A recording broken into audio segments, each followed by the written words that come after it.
Hello, welcome to Virtual VCF West. I'm Len Shustek, co-founder of the Computer History Museum, and for 25 years was chairman of the board, but I've recently retired and I am now chairman emeritus, which gives me time to work on other fun projects like the one I'm going to be talking about today. Let me see if I can get my screen share working here. This is about magnetic tape data recovery in software. The museum has thousands of mag tapes, which we'd like to read, and we don't often have the equipment to read them. But my motivation for starting this project was actually much more personal than that.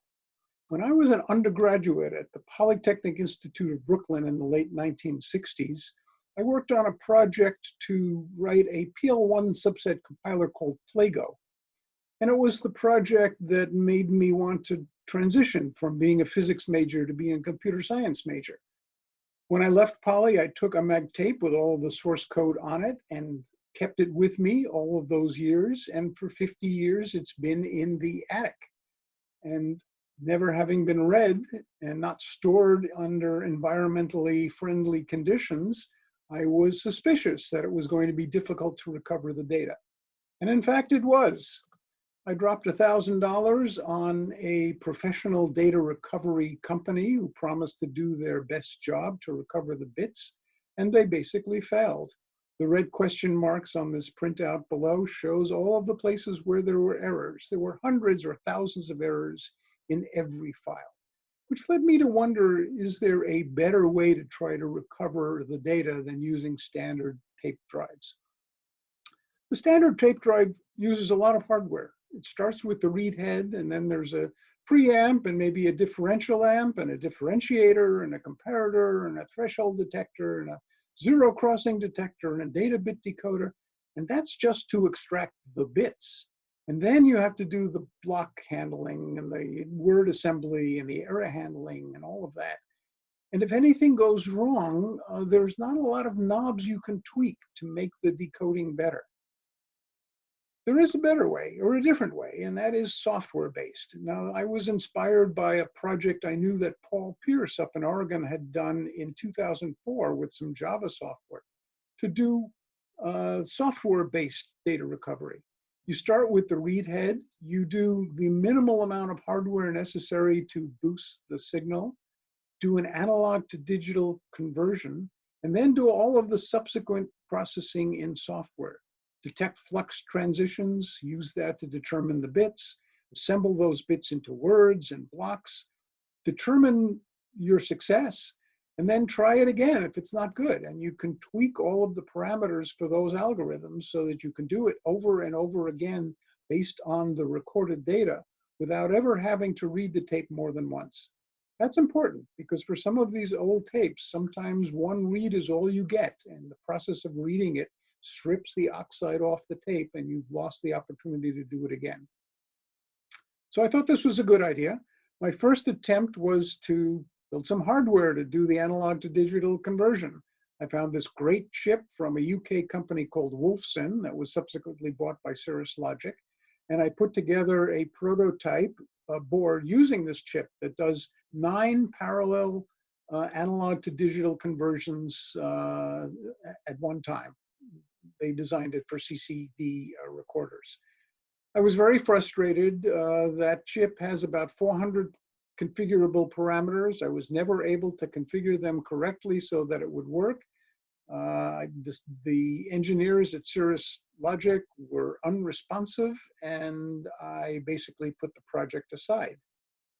And then there was a brilliant insight from, I think it was Al Caso, who said, don't build your own hardware. Take a standard tape drive with a standard read head and the standard preamp, and then use a A to D logic analyzer to record the analog signal and digitize it before all of the rest of the electronics in the tape drive. And that's what we did. We took a Qualstar 1052 tape deck, wired in a Soleil 16-channel logic analyzer. I'm a big fan of Soleil, by the way. They make fantastic products. And the result is a series of waveforms that look like this. And we can collect anywhere from 6 to 16 tracks, 100 to 10,000 bits per inch. The height of the peaks here, by the way, are irrelevant. This is a particular kind of tape encoding where the only thing that matters is the distance between the peaks, not the height of the peaks. So what data do we want?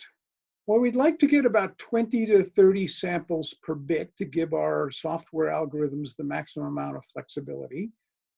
If you're running the tape past the head at 50 inches per second, and it's an 800 BPI tape, and you want 20 samples per bit, that works out to about 800,000 samples per second. That's loafing along for the Soleil analyzer, so no problem at all reading that data. You've got to move the tape past the head at a reasonable rate. Remember Faraday's law, where the voltage is proportional to the flux change per second. So you need to move it pretty quickly. It produces lots of data, but the Soleil analyzer actually uses the computer's virtual memory as its storage. So it's essentially unlimited. What it produces for us is basically a spreadsheet, a CSV, comma-separated value text file that contains a timestamp and the voltage level on each of the heads at the time you take the sample. These files can be huge. For several minutes of data, they could be over 50 gigabytes. What we did, and I worked with Al Casso on this as well, is to define a compressed format for the data so that we could more easily process them and store them. It uses 16-bit scaled integers with self-describing headers, and I wrote a utility program that converts to and from the spreadsheet format to this compressed format. The result is about a 10-to-1 space compression, and it's processed about 2 times faster. Well, then you've got to process all the data. So I did what I love to do, which is write lots of C. It's at this point about 7,000 lines of C code. It's all up on my GitHub repository with the address at the bottom of the screen. So if you're interested in looking at it or using it, feel free to take a look at that. It's the kind of code I love to write. There's no graphical user interface. It's a command line interface with lots and lots of parameters to control the decoding. One of the things it does is allow you to specify a set of parameters to decode each block. And if the decoding is not correct, it can choose an alternate set of parameters. And it can try parameter blocks over and over again until it gets the best possible decoding. This is an example of a set of parameter blocks for phase-encoded waveforms, where you get to control the clocking windows and decay times, and the peak detection parameters, and pulse adjustment, because pulses tend to move depending on the sequence of bits, and so forth. Lots of parameters that are dependent on the kind of bits that we're decoding. So the overall data flow is the Soleil logic analyzer produces a CSV file. We convert that to our compressed binary format called tbin, and then decode. And the result of the decoding is, for one thing, a binary file that contains the raw data we've decoded. We also create a .tap format, which is Bob Subnick's SimH simulator format for tapes that can drive simulators for a variety of machines. A log file that tells us how the decoding went and what problems were discovered. A text file where we can decode the binary data into interpretable text based on a number of different decoding formats, ASCII and BCD and all of the rest. And then we create our own CSV file, spreadsheet file for debugging information. And here's an example of the debugging information. It's a reconstruction of the analog signals we saw. Here with the little bips showing where we detected peaks and valleys in the data, and some information about how we reconstructed the data flow. This can be very handy when you come up with a tape that has a difficult to decode set of bits. So there are several things we have to do. First is obviously detect the transitions, the flux transitions on the tape. There are two options for doing that. One is a moving window peak detector that looks for the peaks of the signal. You can specify the width and the required peak rise. And depending on where you're tapping into the electronics of the tape drive, you may prefer to look at the differentiated version of that and look at zero crossing rather than peaks. And there you can specify things like the height of the peak before it becomes considered to be a valid data bit. So once you've detected the peaks, you need to create the bits, and there are lots of different ways to do that. One of the earliest ones is NRZI, non-return to zero inverted, where a 1-bit is a transition in the middle of a hypothetical bit period, and a 0-bit is no transition in that bit period. This was used for almost all 7-track tapes, for 800 BPI 9-track tapes, for whirlwind tapes. One of its problems is that it's not self-clocking. Notice that if there's a continuous series of 0 bits, there are no transitions. So either you have to be perfectly aligned with the bit clock as it was originally written, which of course is impossible, or you have to somehow otherwise reconstruct the clock. And the traditional way of doing that is requiring that the bits have odd, the characters on the tape have odd parity, so that you're guaranteed that at least 1 bit has a single bit transition in the middle of the bit period, and you can use that to realign your bit clock. A way to solve that problem is to use phase encoding. This is what was used for 9-track 1600 BPI drives, which is self-clocking.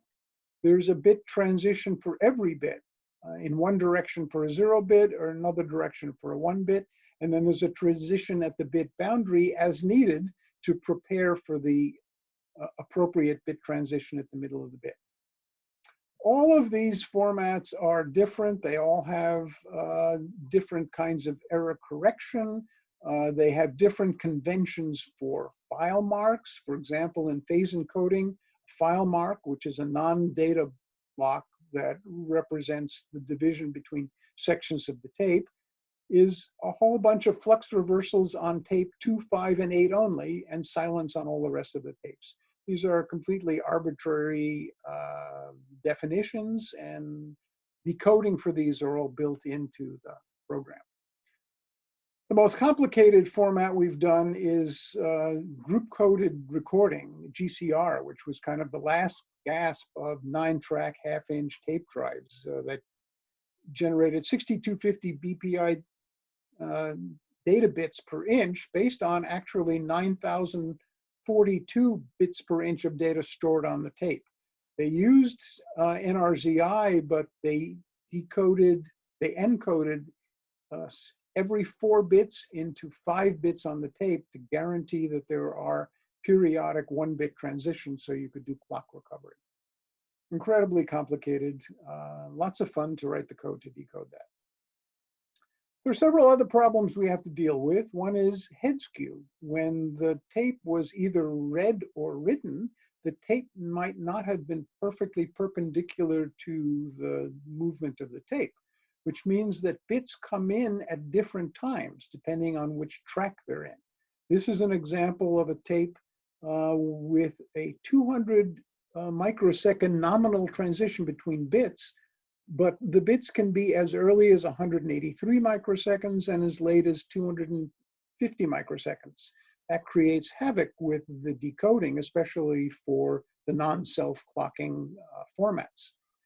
So one of the things I do is to pre-read 1,000 transitions on the tape. I determine what the head skew is, and then insert delays in the early arriving tracks so that all of the track data arrives at the decoder at the same time. So this is before the deskewing, and this is after the deskewing. Another problem to deal with is amplitude changes. As the tape is read, or maybe as it was written, the amplitude varies. And if you're doing especially peak detection, that can cause a problem. So we implement automatic gain control that's either based on average of the last few peaks or an exponential weighted average of the previous peaks. And again, these are things that you can control in the parameter sets that you provide to the program. Speed changes are another thing that needs to be done because either when read or when written, the bit rate can vary from nominal. So as we see the bits coming in, we update the speed based on the recent history. Again, based on average spacing of the last few bits or an exponential weighted spacing. Once you've got a good fix on the bits, you can try to produce, correct errors. There are several ways of doing that. One is you can deduce the bits that might be bad from parity. You can correct the bits if the format has error correcting codes or longitudinal check words. A surprisingly good technique that seems to work often is to fake during a dropout on the tape that the bits you are missing were the same bits as before. There are a surprising number of 0 bits on lots of these tapes. So this is an example of a tape that we were successfully able to recover the data from, even though there are some serious dropouts in various of tracks. So how does it do? Well, I'm happy to report that on my Plago tape, 100% of all the files were recovered. And I was able to read the 360 assembly language code that I wrote 50 years ago, and of course don't recognize a bit of. As you know, the half-life for remembering what code you've written is about 6 months, and after 50 years, you remember none of it. But it was successful, and we have since applied that to many other tapes in the Computer Museum's collection. We have lots of tapes from Doug Engelbart's NLS project over at SRI, other tapes from the SRI PDP-10, Microdata Reality Operating System, Lawrence Berkeley Lab tapes, Project Genie at UC Berkeley, tapes from BBNN, and so forth. We've made a good start at decoding the tapes in the archive of the museum, but there are lots more to be done. At a higher level, why are we doing this? For me, it was mostly nostalgia to look at the code I'd written 50 years ago, but there are more important reasons as well. We can really use this to recover lost knowledge about early computers and early software and operating systems and application programs. These are techniques that you can use for all sorts of digital archaeology of trying to understand from our digital past what was done in the early days. It also provides authentic programs written in the day for restorations and simulations so that we can have a better idea of the simulated machines and what they were used for. Here's an example. Whirlwind. Whirlwind was in some ways the machine that inspired the creation of the Computer History Museum, or actually its predecessor organization, the Computer Museum in Boston. Gordon Bell had written a book with Alan Newell called Computer Structures, where he talked about many of the pioneer computers, and one of them was Whirlwind. And when he got wind of the fact that MIT was basically throwing out Whirlwind, he went to the Smithsonian and said, "You've got to preserve this. This is an international treasure." And the Smithsonian said, "Thanks, but no thanks. We don't collect computers." Well, that was Gordon's inspiration for starting the Computer Museum in Boston, which in the late 1990s became the Computer History Museum here in Mountain View. Well, along with Whirlwind, which we now have in Mountain View, or at least large parts of it, there were about 150 tapes, mag tapes, that had been created on that machine, 6-track tapes, none of which had been read since the machine was in use. So we decided to try to apply this software-based decoding technique to the Whirlwind tapes. Now these were 6-track tapes, and we don't have 6-track heads. Al Casso, I think again it was, who had the brilliant suggestion of not bothering to try to create or find a 6-track tape, but just read it on a standard 9-track tape. If you look at the geometry, the 6-track tape tracks are 50 mils wide. If you map those to the closest 9-track head and a standard drive, it's only about 14 mils apart. And guess what? You get perfectly adequate signals. Yes, the 3 heads that are in between tracks produce junk, but that doesn't matter. The 6 tracks that are important produce perfectly readable data. And then we need to read the data. Whirlwind is basically a NRSI format. It has no parity or other checks, but each track is duplicated 2 times, and there's a clock track, which is also duplicated. So for each character on the tape, only 2 bits of data is encoded, which allows us to recover from a lot of the dropouts and errors that we knew we would be finding on the tape.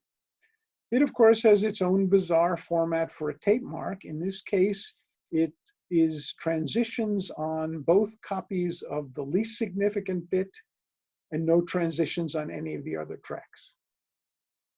So, armed with this decoding that we put into the software, we started a data flow, which had Al Caso reading the tapes using the Qualstar tape drive and the Soleil logic analyzer to produce the waves, basically the analog information in digital format. I converted those waves into bits and then data blocks. And then Guy Fedorko took that data and is converting it into programs and data information to drive his simulator of the whirlwind.